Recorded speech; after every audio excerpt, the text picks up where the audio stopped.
Hi guys, welcome back to the shop. Sitting here getting ready to say goodbye to an old friend. Well, probably not goodbye, but it's been replaced. You know how things change. I bought a new welder that I'll introduce you to in a little bit to replace the one here in the shop. I've had this one for at least 8 years, and it's gone on little jobs with me. I loved it because it was 110, and with enough passes you could weld everything. It's still a good machine, but needs change. New technology has come about, and I decided that I needed a bigger welder in here just to make things go faster. So I made a plan. I bought a new welder, and this welder is going to take the place of a Miller 12V suitcase welder that's in my trailer. Right now I'm getting it set up to do flux core wire.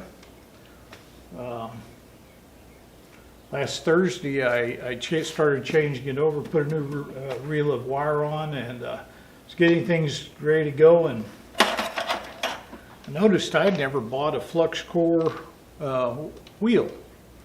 The difference in the wheels are, see here in this little groove here, see how those are straight? Well, flux core have got little V's in them, and they grip the wire without crushing it.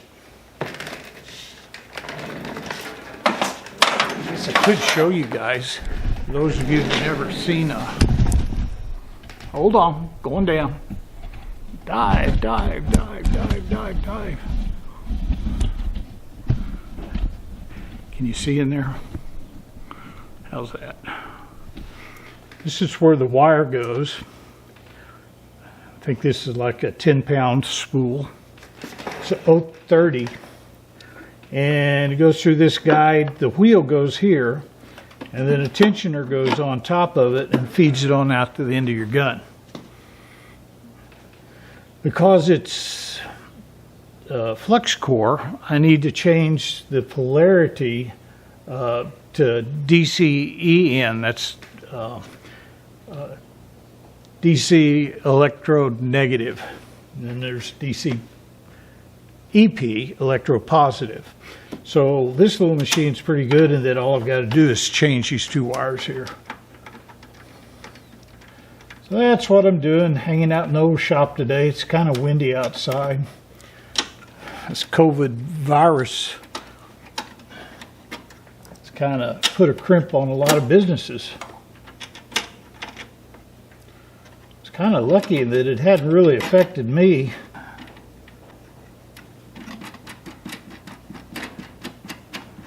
But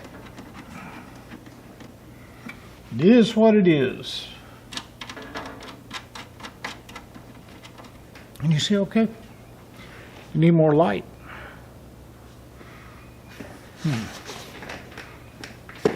Let's see if I can fix that for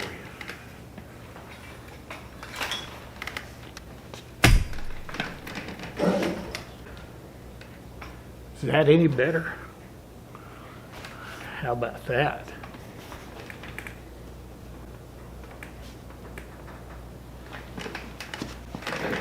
So, like I said, I was just kind of hanging out in the shop and getting some stuff ready.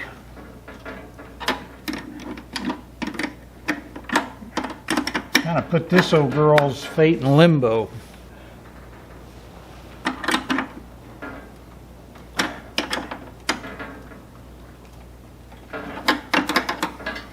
There we go. Nice and tight.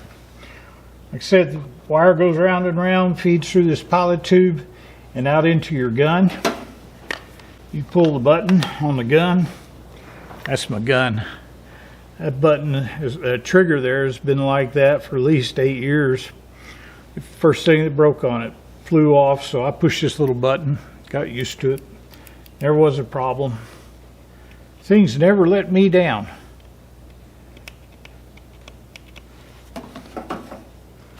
This one's set up, if you can see under here, there's a, I don't know if y'all can. Well, trust me, there's a toggle switch right here that switches this to the aluminum reel gun that I have for it. I bet I've only welded 2 feet of aluminum with that thing. It's kind of violent, and I'm not a big fan of spool guns. Although I did become a little bit more accustomed with them and acquainted with them on the SV Seeker, because basically that's what we had. And it worked okay after I got it dialed in. Maybe I just didn't give it enough chance. Well, this one says to, I'm sorry, didn't mean to get in your way.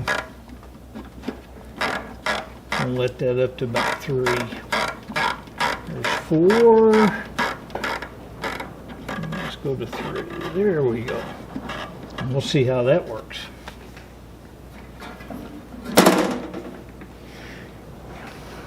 There. This one's always been run on gas. Get you back away a little bit so you can see more. There you go. God, I need a haircut. But the only good thing about this COVID-19 business is my bald spot's disappearing. All right, I got it all set up. We're going to cap off the gas port. The trailer's got a Bobcat in it, and I would go ahead and, when we were building fences and gates, use my Miller suitcase on there. But I don't do that anymore. I was just specializing in gate access and operators. So you guys are going to have to watch more of my YouTube videos. Hint, hint. Okay, I think I'm going to leave it hooked up to its tank. This is just an old rickety Harbor Freight. I think this is one of, can you guys see down there? This poor thing. It wobbles and rotates and goes back and forth. You gotta be careful pushing it around, but I bought it and I just never had time to get another one or make one. Now I got lots of time. All right. Well,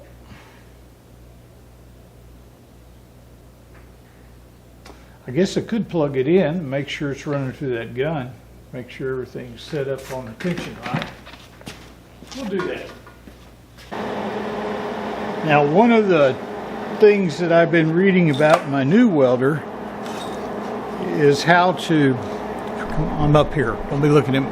One of the things I've been reading about in my new welder's manual is how to correctly set the tension on your MIG wire.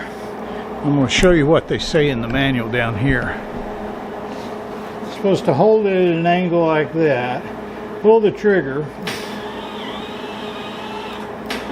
and adjust it where it curls like that easily. That ain't good. I'm going to tighten it up a little bit. Try again.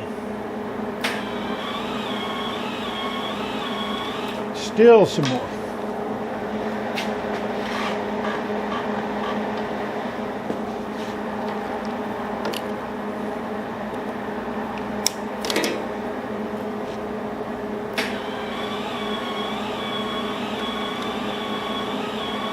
Now,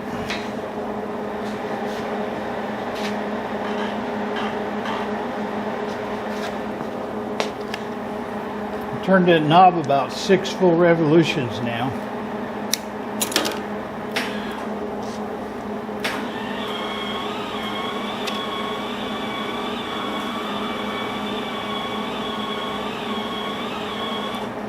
Just a little more.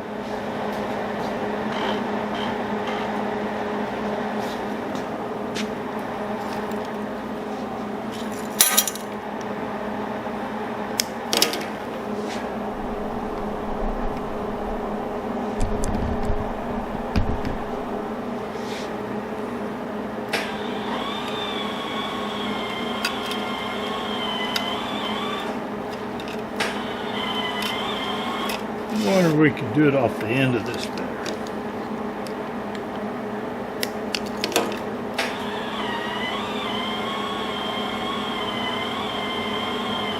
That's pretty good.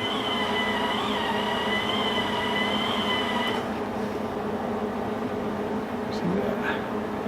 All right, we'll leave it there till we start welding with it.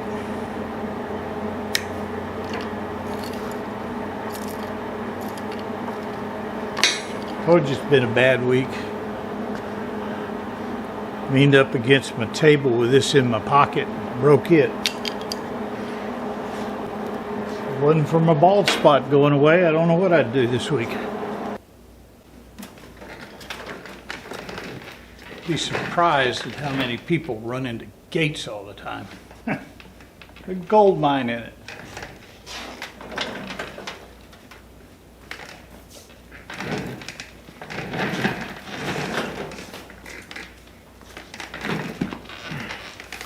My chair is attacking me. Help, help.